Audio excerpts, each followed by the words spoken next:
Macmillan Audio presents Some Like It Cold by Elle McNicoll, read for you by Charlie Sanderson.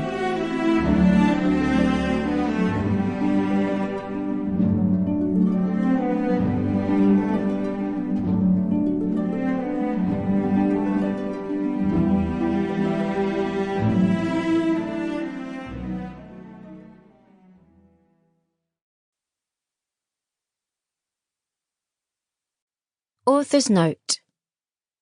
This is a love story. It has an autistic heroine. I did not know I was allowed to read or write books like this when I was 16. I wish that I had. I'm making up for lost time now. Thank you. To the Romantics. Looking straight into someone's eyes is always presented as the most intimate thing. To me, at 18, it was uncomfortable. I loved to observe. I loved to press myself against the wall of the party and watch other people inhabit their own stories. I thought that was my role in the narrative. The world had, and still has, a fixed view of autistic girls. I was told I was odd, the thorn on the rose instead of the petal, the equation that may have found the right answer, but all of the working was wrong. Cold, she's cold, isn't she? Love stories, the only stories I cared to read, watch, or listen to, always starred neurotypical girls. Insulting shows were broadcast about disabled people dating, treating us like novelties to wonder at. At best they were infantilizing, at worst dehumanizing. This book, therefore, feels like my greatest rebellion. Some Like It Cold is a romance novel where Jasper, an 18-year-old autistic girl, is beautiful, intelligent, big-hearted, talented, funny, gracious, caring, and lovable. Like all of the autistic women and girls I know. But she, like so many neurodivergent people, has been labelled as cold or difficult to read.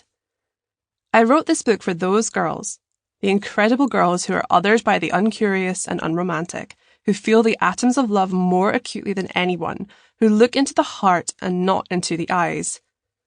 I hope you love winter in Lake Pristine with Jasper and Arthur. I wanted to write about all the good things in life. Love, family, friendship, old movies, and community. Coming of age and falling in love as an autistic girl, I want young autistic women to remember or realise that they deserve all of the good things. I like the cold. I always have. Love, Elle McNicoll. Act 1, Scene 1. Jasper. Coming home again brought on the snow. Not a blizzard, just a firm, familiar fall. The large roadside sign which read, "Welcome to Lake Pristine," was as clean and as unmarred as the flakes that were beginning to form a blanket beneath it. It was not the kind of town to tolerate a dirty entrance greeting. Jasper's hands tightened on the wheel of her old Jeep. She had never liked perfect, unblemished things. Her hometown was full of them.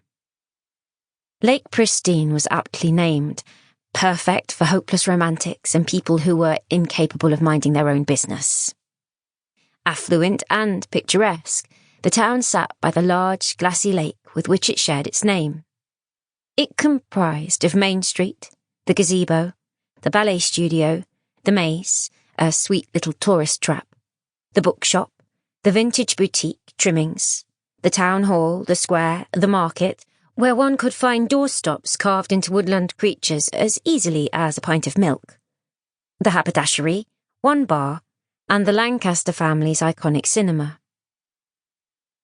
Unbeknownst to her, Jasper Montgomery's homecoming had been quite the topic of discussion in Lake Pristine recently.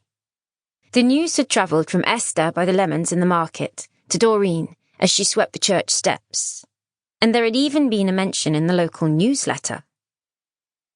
"Our girl is coming home.